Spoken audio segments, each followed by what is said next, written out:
Hi guys, welcome back to the Small Engine Doctor's channel. Today I'll be diagnosing a generator without any spark at the spark plug. I'll show you how to do this without any special tools. Here's the generator, by the way. It's a Chinese clone.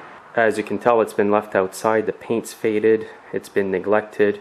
It was running for a while and then all of a sudden it wouldn't run.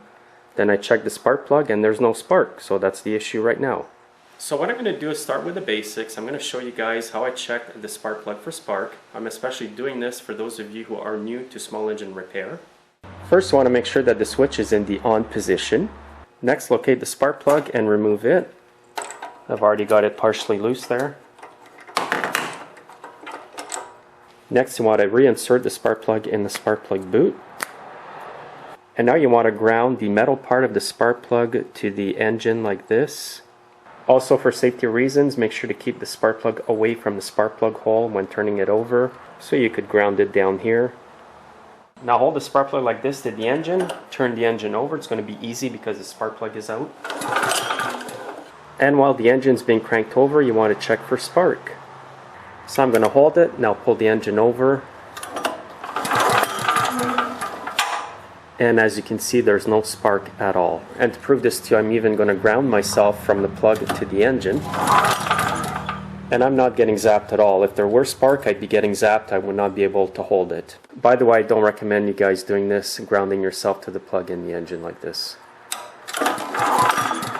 So I'm sure there's no spark there whatsoever. Now sometimes if you can find the wire that comes out of the cowling that is connected to the ignition module, you can disconnect it. In this case, I think it's this wire over here. By disconnecting this wire, I'm bypassing all the electrical systems from the switch to the ignition module. So if it's an electrical problem, I should have spark now if it is indeed the wire going to the ignition module. So what I'm going to do now is pull it over again to see if there's spark. And there's still no spark, so I'm pretty sure that was the wire going to the ignition module. So at this point here, I'm going to take the cowling off and replace the ignition module. So this is the cowling I'll be removing, all this part over here.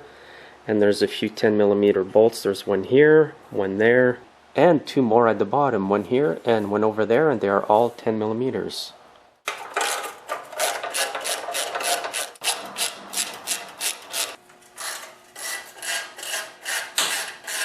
By the way, this is a clone of a Honda engine, so if you have the same problems with a Honda engine that looks like this, it will be the same procedure. And now this whole cowling will come right off. And by the way, the wire disconnected was indeed connected to the ignition module. And here's the ignition module, or coil by the way, as we call it. What I'm going to do first though, before I replace it, is I'm going to re-gap the space between the flywheel magnets and the coil itself. So what I'm going to do is put a business card between the flywheel and the coil. Now I'm going to move the flywheel until the magnets are facing the ignition module or coil. And here it is right here. Now what I'm going to do is loosen both 10mm bolts holding it. This will allow the ignition module to get closer to the flywheel.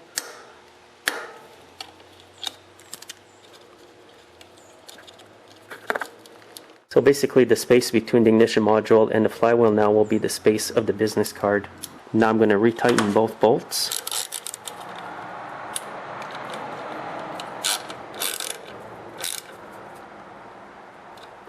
Now I'm just going to turn the flywheel a bit.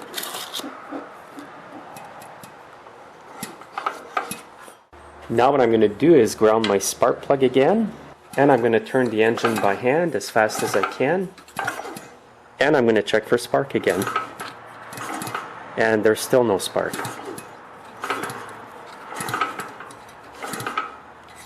Now at this point I'm pretty well convinced that the ignition module is faulty, so I'm just going to go ahead and remove it completely.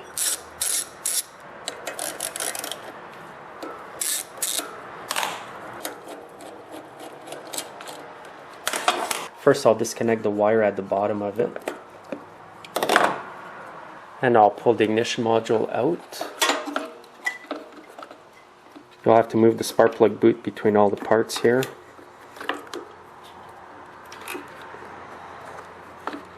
The easiest way is just to unscrew the spark plug boot from the wire. This will make it a lot easier to get it out. And I can just pull on the ignition module. And by the way, this little wire is clipped into the back here, so you have to disconnect that. And now you can just pull on it, and it's completely off. Now I've been looking through some of the coils I've collected over the years, and I did find an exact replacement. Previously I had put some tape and wrote Chinese generator so I would know what it went on. Actually, this one in my hands here is brand new. So with Chinese generators, basically all you want to do is match up the parts, because it's very hard to find part numbers for these. Actually, somehow the parts will fit on that engine, it's just they're way more expensive than a Chinese replacement coil. So I'm going to go ahead and put in this coil today. The first thing I'm going to do is connect the positive wire underneath the coil, and then I'm going to put it into the tab or clip here. And I'm going to run the wire back here. You want to make sure the spark plug wire is back where it used to be. Now I'm going to put the coil on. I'm going to put both bolts on. I'm just going to put them on loosely.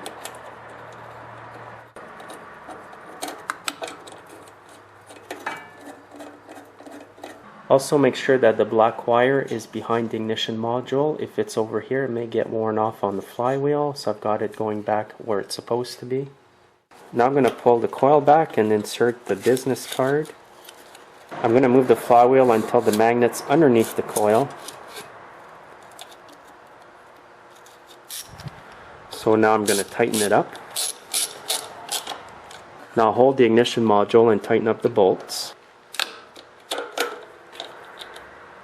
I don't have the exact torque specs for tightening this up, but just use common sense. Now when you tighten up one bolt, you want to make sure that the other end of the ignition module doesn't come up, or else the gap may be different at each end of the module.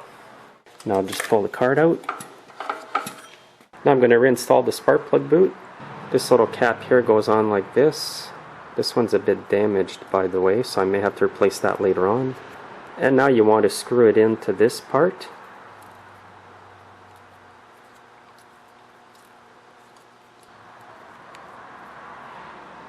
And I'll put the cap back on the boot.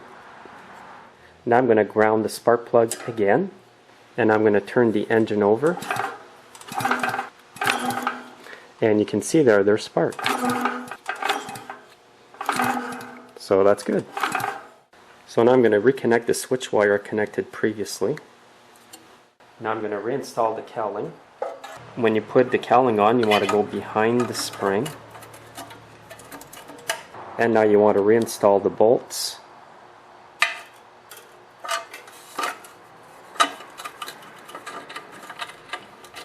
So you'll have a bolt here, one there, and two underneath.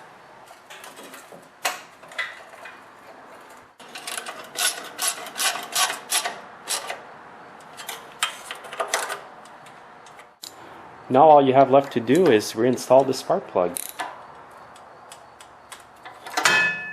And by the way, the spark plug wire passes underneath the breather tube here, and then you just clip it on and that's it. Now I'll try to start it, and hopefully that's all that was wrong with it.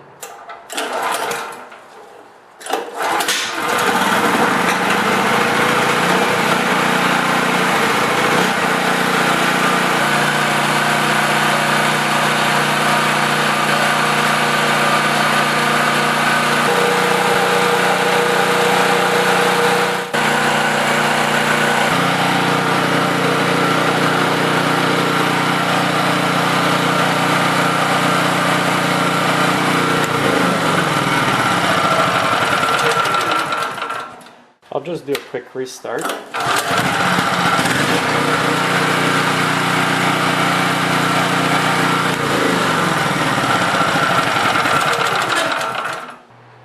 Now just a quick tip for this generator. Sometimes when you do shut it off like I just did, you have to put the choke back on to get it going again. I had to put it back on to do the second restart.